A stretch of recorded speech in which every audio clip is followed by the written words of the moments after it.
महाशिवरात्रि का पर्व 18 फरवरी 2023 दिन शनिवार को फाल्गुन मास की चतुर्दशी को मनाया जाएगा। दोस्तों, इस दिन भगवान शिव और उनके परिवार यानी कि पूरे शिव परिवार की पूजा की जाती है। इस दिन भगवान शिव की विधि पूर्वक पूजा करने से हमारी सारी मनोकामना पूरी होती हैं। इस दिन के व्रत का विशेष पुण्य माना गया है। व्रत पूजा पाठ के साथ साथ ही आपको महाशिवरात्रि के दिन महाशिवरात्रि की कथा भी सुननी चाहिए, क्योंकि जितना पुण्य व्रत का मिलता है उससे दुगना पुण्य व्रत कथा सुनने से मिलता है, क्योंकि इस कथा का वर्णन शिव महापुराण में मिलता है।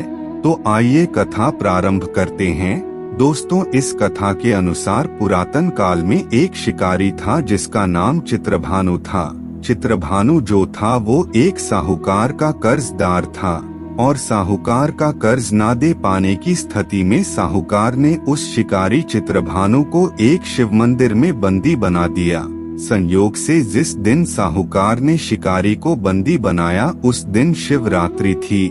साहूकार ने इस दिन अपने घर में पूजा का आयोजन किया था।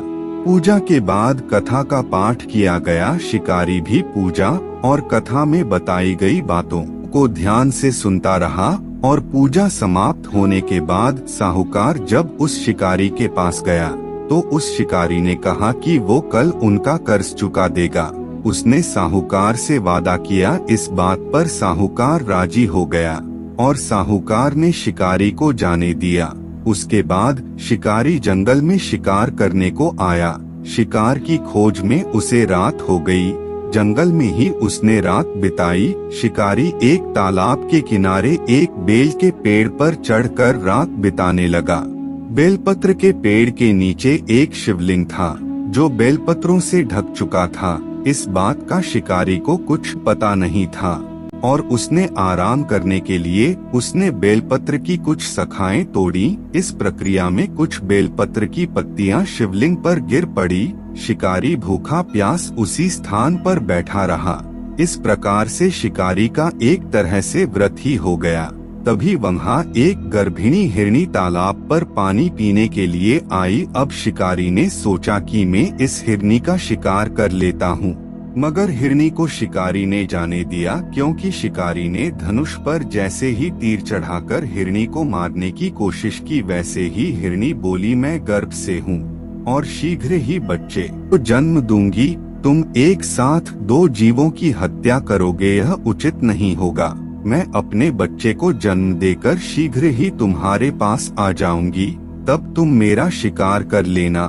शिकारी ने तीर वापस ले लिया और फिर हिरनी भी वहाँ से चली गई।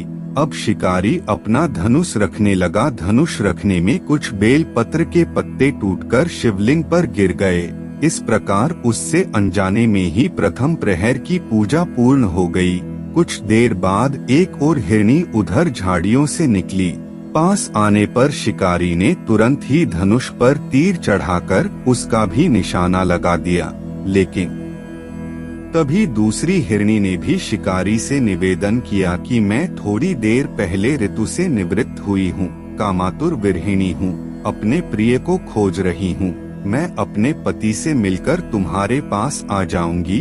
शिकारी ने इस हिरनी को भी जाने दिया। शिकारी विचार करने लगा।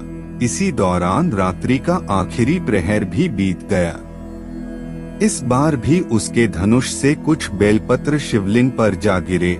इस प्रकार उसके द्वारा दूसरे प्रहर की पूजन प्रक्रिया भी पूर्ण हो गई। इसके बाद तीसरी हिरनी दिखाई दी जो अपने बच्चों के साथ उधर से गुजर रही थी।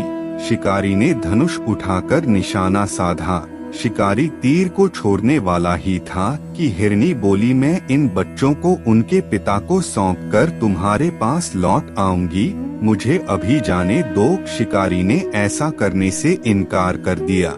उसने बताया कि दो हिरनी को मैं पहले ही छोड़ चुका हूँ, अब किसी की नहीं मानूंगा। मगर उस हिरनी ने कहा कि शिकारी, मेरा विश्वास करो, मैं तुम्हें वापस आने का वचन देती हूँ। शिकारी को उस हिरनी पर भी दया आ गई और शिकारी ने उसे भी जाने दिया।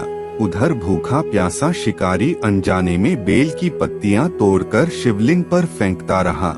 सुबह की पहली किरण निकली तो उसे एक मृग दिखाई दिया। शिकारी ने खुश होकर अपना तीर धनुष पर चढ़ा लिया। तभी मृग ने दुखी होकर शिकारी से कहा, यदि तुमने मुझसे पूर्व आने वाली 3 हिरनियों और बच्चों को मार डाला है तो मुझे भी मार दो। देर न करो, क्योंकि मैं यह दुख सहन नहीं कर सकता हूँ। मैं उन हिरनियों का पति हूँ। यदि तुमने उन्हें जीवन दान दिया है तो मुझे भी छोड़ दो, मैं अपने परिवार से मिलकर वापस आ जाऊंगा। शिकारी ने उसे भी जाने दिया। सूर्य पूरी तरह से निकल आया था और सुबह हो चुकी थी। शिकारी से अनजाने में ही व्रत, रात्रि जागरण, सभी प्रहर की पूजा और शिवलिंग पर बेलपत्र चढ़ाने की प्रक्रिया पूरी कर ली थी।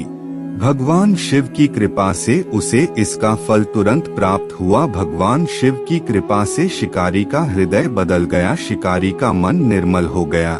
कुछ देर बाद ही शिकारी के सामने संपूर्ण मृग परिवार मौजूद था अपना शिकार करने के लिए, लेकिन शिकारी ने ऐसा नहीं किया और सभी को जाने दिया। महाशिवरात्रि के दिन शिकारी द्वारा पूजन की विधि पूर्ण करने के कारण उसे मोक्ष की प्राप्ति हुई। शिकारी की जब मृत्यु होने पर यमदूत उसे लेने आए तो शिवगणों ने उन्हें वापस भेज दिया। शिवगण शिकारी को लेकर शिवलोक आ गए। भगवान शिव की कृपा से ही अपने इस जन्म में राजा चित्रभानु स्वयं के पिछले जन्म को याद रख पाए और महाशिवरात्रि के महत्व को जानकर उसका अगले जन्म में भी पालन कर पाए।